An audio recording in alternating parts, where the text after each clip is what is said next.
Les enfants, vous vous rappelez quand on était en classe, nous avons vu plusieurs types de traits. Je pense que vous les avez oubliés. Donc maintenant, on va faire un petit rappel. Qu'en pensez-vous? On a vu les lignes verticales, les lignes horizontales, les lignes obliques et les lignes brisées. Et là, on commence avec la ligne verticale.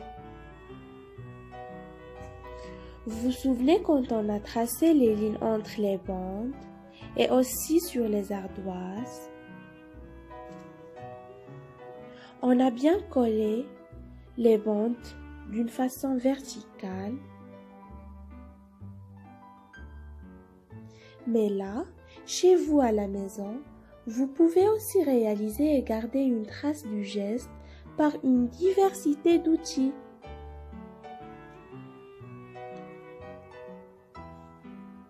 Alors, pour avoir une ligne verticale, vous pouvez les faire par exemple par les bâtons de bois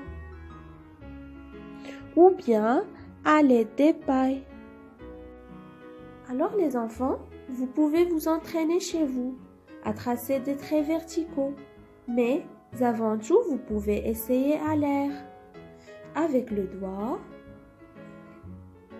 De cette façon, on ne bouge que l'index, de haut en bas, de haut en bas. Vous pouvez prendre un bac à sable ou bien un bac à semoule et vous commencez. Je vais tracer des traits verticaux, descendants, d'accord, en bougeant que l'index.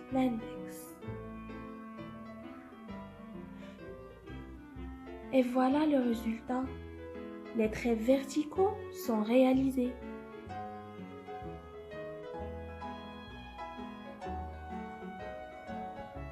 En voici un autre exemple, aussi amusant.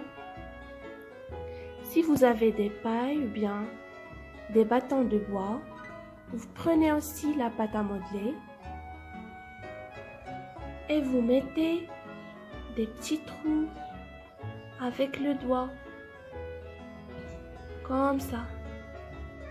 Après, vous pouvez prendre la baguette et la mettre d'une façon verticale.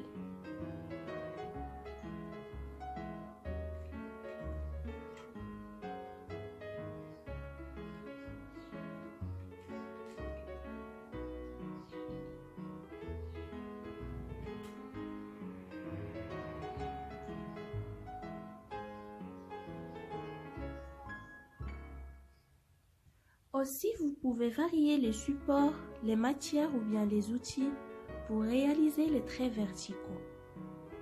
Soit à l'aide des crayons ou bien des Legos. Vous pouvez aussi observer et sélectionner des éléments pour percevoir la verticalité.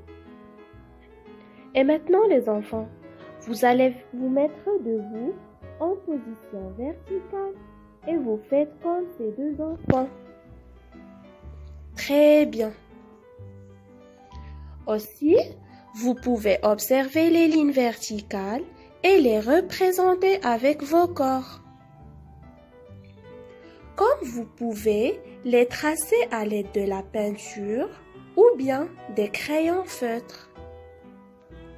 Ou les transformer à l'aide de la pâte à modeler ou bien n'importe quel objet disponible à la maison.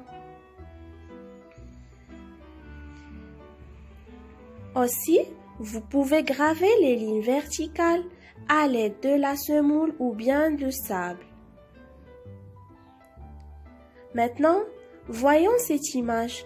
Dans la nature, par exemple, on trouve les troncs des arbres. Et à votre avis, ils ont quelle allure? Est-ce vertical ou bien horizontal? Allez les enfants, réfléchissez un peu. Bravo, ils sont verticaux. Aussi, les chutes d'eau ou bien les cascades qui descendent d'une façon verticale. Et dans la rue, pendant la nuit, on trouve partout des lampadaires ou des poteaux lumineux qui ont une allure verticale. Et on peut repérer les traits verticaux sur nos vêtements ou bien sur nos corps. Maintenant, vous allez chercher un petit peu à la maison des objets verticaux ou bien qu'ils ont une allure verticale et vous les montrez à papa et à maman. Quand vous pouvez créer des répertoires et des traces